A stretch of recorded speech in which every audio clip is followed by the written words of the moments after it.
Cyber నేరగాళ్ల మోసానికి మరో software engineer బలి అయ్యాడు.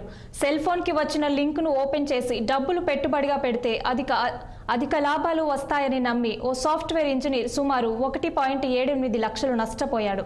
తాను మోసపోయానని గ్రహించిన బాధితుడు వెంటనే పోలీసులకు ఫిర్యాదు చేశాడు.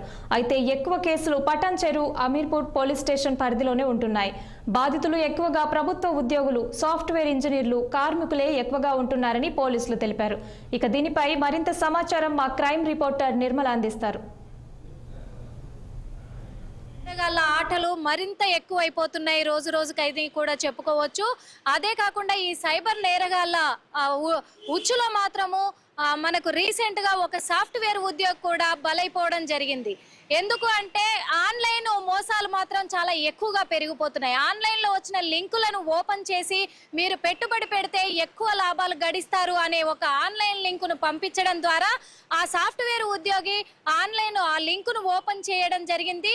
అలాగే దాంట్లో పెట్టుబడి పెట్టి కూడా 1,78,000 మొత్తం కూడా తను పోగొట్టుకొని కూడా ఆ మోసానికి బలైపోవడం జరిగింది. కాకపోతే తను చేసిన పనుల్లో ఏంటి అంటే తను హైదరాబాద్ నగరానికి సమీపంలో ఉండడం బట్టి తను వెంటనే సైబరాబాద్ పోలీసులకి మాత్రము ఈ వేణుగోపాల్ రెడ్డి, సైబరాబాద్ డిఎస్పీ వేణుగోపాల్ రెడ్డి గారికి వెంటనే 1930 అనే నెంబర్ని వెంటనే డయల్ చేసి ఫిర్యాదు చేయడం బట్టి వెంటనే ఛేదించి కూడా వివరాలన్నీ కూడా కనుక్కొని ఈ 1,78,000 కూడా సమకూర్చడం జరిగింది.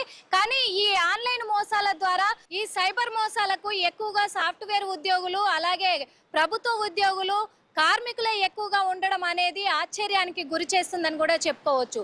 ఈ సైబర్ మోసాలను చెక్ పెట్టడానికి ఇప్పుడు కొత్తగా మన సైబర్ పోలీస్ కమిషనర్ అధికారులు డిఎస్పీ వేణుగోపాల్ రెడ్డి మాత్రము కొన్ని ప్రత్యేక దృష్టి కూడా సారించడం జరిగింది. అదే విధంగా ప్రతి పోలీస్ స్టేషన్ లో సైబరాబాద్ వారియర్లను నియమించి ప్రత్యక్ష శిక్షణ కూడా ఇవ్వడం జరిగింది. అందులో ఈ కేసులు ఛేదించడంలో మాత్రము వీరి పాత్ర కీలకంగా ఉంటుందని కూడా పోలీసులు అయితే తెలుపుతున్నారు.